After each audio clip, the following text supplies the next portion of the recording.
Hey guys, welcome back to 100.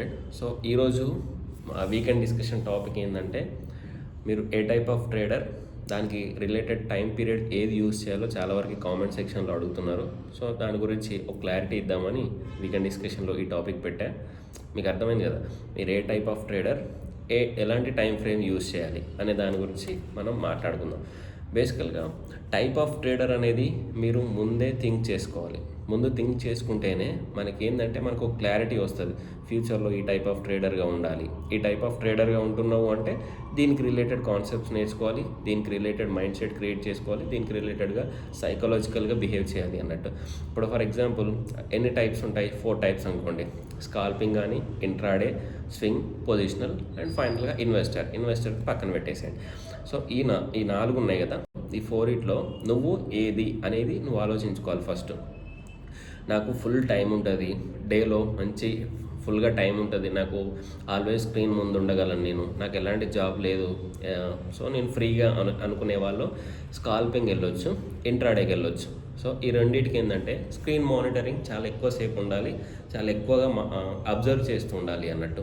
అంటే opportunity ఎప్పుడు వస్తుందో తెలియదు ఆ టైం ఫ్రేమ్లో, అందుకే ప్రతిసారి చూస్తూనే ఉండాలి ఈ రెండింటికి. నెక్స్ట్ స్వింగ్ అండ్ పొజిషనల్కి ఏంటంటే మీరు జాబ్ చేస్తున్నప్పుడు కానీ, లేకపోతే ఏదైనా వర్కింగ్ అవర్స్లో బిజీగా ఉంటారు, సో నాకు వేరే అపార్ట్ ఫ్రమ్ ట్రేడింగ్ నేను ఆల్రెడీ వేరే యాక్టివిటీస్లో బిజీగా ఉంటా అన్నప్పుడు మీరు స్వింగ్ అండ్ పొజిషనల్గా చూస్ చేసుకోవచ్చు అన్నట్టు. సో మీకు అర్థమైంది కదా, మీ యొక్క మైండ్ సెట్ కానీ, మీ అలవాట్లు, మీ పనులను బట్టి ఏ టైప్ ఆఫ్ ట్రేడరో మీరు డిసైడ్ చేసుకోవాలి. అలా డిసైడ్ చేసుకున్న తర్వాతనే మనం మార్కెట్లోకి ఎంటర్ అవ్వాలి, దాన్ని బట్టి ప్రిపరేషన్ స్టార్ట్ చేయాలి. ఈ డిసిషన్ లేకపోయిందంటే మీకు క్లారిటీ ఉండదు. మనం అలాంటి ఎలా డిసిషన్స్ తీసుకోవాలి, ఎలాంటి ట్రేడింగ్ చేయాలి అనేది అర్థం కాదన్నట్టు. స్కాల్పింగ్ ఇంట్రాడేకి వెళ్ళినప్పుడు స్వింగ్ అండ్ పొజిషన్ లెక్క ఆలోచించలేము, ఎందుకంటే లోవర్ టైం ఫ్రేమ్లో పెట్టేసుకొని ఎక్కువ టెన్షన్ పడుతూ ఉంటాం. అదే స్వింగ్ పొజిషనల్కి వెళ్ళే వాళ్ళు ఇంట్రాడే స్కాల్పింగ్ పని చేయరు అన్నట్టు. సో ఇలా ఆలోచించుకోండి. సో ఇప్పుడు మనం ఆ టైమింగ్స్ గురించి మాట్లాడుకుందాం. సో స్కాల్పింగ్ అంటే ఇమ్మీడియట్గా జస్ట్ 5 మినిట్స్, ఫ్యూ మినిట్స్లో, ఇప్పుడు 1 మినిట్ కావచ్చు, 5 మినిట్స్ లోపు కావచ్చు, కొనడం అమ్మటం జరిగిపోద్ది అన్నట్టు. అలా స్కాల్పింగ్ ఇమ్మీడియట్గా కొన్ని పాయింట్స్ రాగానే తీసేసుకుంటారు. ఇది బేసికల్గా ఎక్కువ ఎవరు చేస్తారంటే ఈ F&O చేసే వాళ్ళు ఉంటారు కదా, వాళ్ళు స్కాల్పింగ్ చేసే ఛాన్సెస్ ఎక్కువ ఉంటాయి అన్నట్టు. కొన్ని పాయింట్స్ రాగానే వాళ్ళకి లాట్ సైజెస్ ఎక్కువగా ఉంటాయి కాబట్టి ఫ్యూచర్స్ అండ్ ఆప్షన్స్లో ఇమ్మీడియట్గా డబ్బులు ఎక్కువ కోసం ఆలోచిస్తారు, అది స్కాల్పింగ్ అవుతుంది. నెక్స్ట్ ఇంట్రాడే ఒక 5 to 15 మినిట్స్ ఉండొచ్చు, 5 మినిట్స్ to 1 అవర్ కూడా ఉండొచ్చు అన్నట్టు. ఇది జస్ట్ అవర్స్లో ఉంటుంది అన్నట్టు, ఫ్యూ అవర్స్లో. లేదా మార్నింగ్ కొనేసి మార్కెట్ పెరుగుతుంది అని ఈవినింగ్ కూడా అమ్మేసుకోవచ్చు. మీరు అమ్మకపోయినా ఈవినింగ్ 3:20కి స్క్వేర్ ఆఫ్ అయిపోద్ది. స్క్వేర్ ఆఫ్ మీన్స్ అది ఆటోమేటిక్గా పొజిషన్ ఎగ్జిట్ అయిపోద్ది. నాకు తెలిసి ఆటోమేటిక్గా పొజిషన్ ఎగ్జిట్ అవ్వడానికి కూడా 50 రూపీస్ ఏమో ఛార్జ్ కూడా చేస్తారు, అందుకే మనమే ఎగ్జిట్ అయితే చాలా బెస్ట్ అన్నట్టు. సో ఇది మనకి ఏంటంటే ఇంట్రాడే. మీకు అర్థమైంది, ఇంట్రాడే మార్నింగ్ ఎంటర్ అయ్యి ఈవినింగ్ క్లోజ్ చేసుకోవడం ఇంట్రాడే. స్కాల్పింగ్ అంటే ఒక ఫ్యూ మినిట్స్లో, వితిన్ 5 మినిట్స్ లోపు 1 to 5 మినిట్స్లో ట్రేడ్ క్లోజ్ చేయాలి. నెక్స్ట్ స్వింగ్ ట్రేడింగ్ అంటే మనం ఎస్టర్డే ఒక వీడియో పోస్ట్ చేసే కదా, స్వింగ్ ట్రేడింగ్లో ఎంత ప్రాఫిట్ వచ్చేసిన తర్వాత బుక్ చేసుకున్నా కదా, అది ఎలా ఉంటుందంటే డేస్ టు వీక్స్ అన్నట్టు. ఈరోజు తీసేసుకొని నెక్స్ట్ డే క్యారీ చేసుకోవడం స్వింగ్ ట్రేడింగ్. ఇప్పుడు ఇంట్రాడే కానీ స్కాల్పింగ్లో కానీ నెక్స్ట్ డే క్యారీ చేయలేమన్నట్టు, అది మీరు గుర్తుపెట్టుకోవాలి. ఓకే, మనం బై చేసేటప్పుడే డెలివరీ కోసం బై చేసిన వాళ్ళకి swing trading and positional trading అంటాం. ఇంట్రాడే వేరు, స్వింగ్ అండ్ పొజిషనల్గా బై చేసేటప్పుడు కూడా డిఫరెన్స్ ఉంటుంది, అదొకసారి ఐడెంటిఫై చేయాలి. So swing trading days two weeks ఉంటాయి అన్నట్టు. మనం ఒక స్టాక్ మనం టెక్నికల్గా పెరుగుతుంది అని, ఇప్పుడు ఫర్ ఎగ్జాంపుల్ ఏదైనా చార్ట్ ప్యాటర్న్ కానీ, లేకపోతే ఏదైనా ప్రైస్ యాక్షన్ బేస్డ్ కానీ, మూవింగ్ యావరేజ్ బేస్డ్ కానీ, ఇండికేటర్స్ బేస్డ్ కానీ ఏదైనా ఒక స్టాక్ తీసేసుకొని ఇది ఫ్యూ డేస్లో లేకపోతే ఫ్యూ వీక్స్లో పెరుగుతుంది అన్న ఆలోచన ఉంటే మనం ఆ స్టాక్ని తీసేసుకుంటాం అన్నట్టు. ఇక్కడ దీని గురించి ఆలోచించేటప్పుడు మనం ఎగ్జాక్ట్ వాల్యూ గురించి ఆలోచించాం, కానీ ఇంట్రాడే కానీ దాంట్లో ఏంటంటే కొంచెం 1 రూపీ కూడా ఆలోచిస్తాం అన్నట్టు.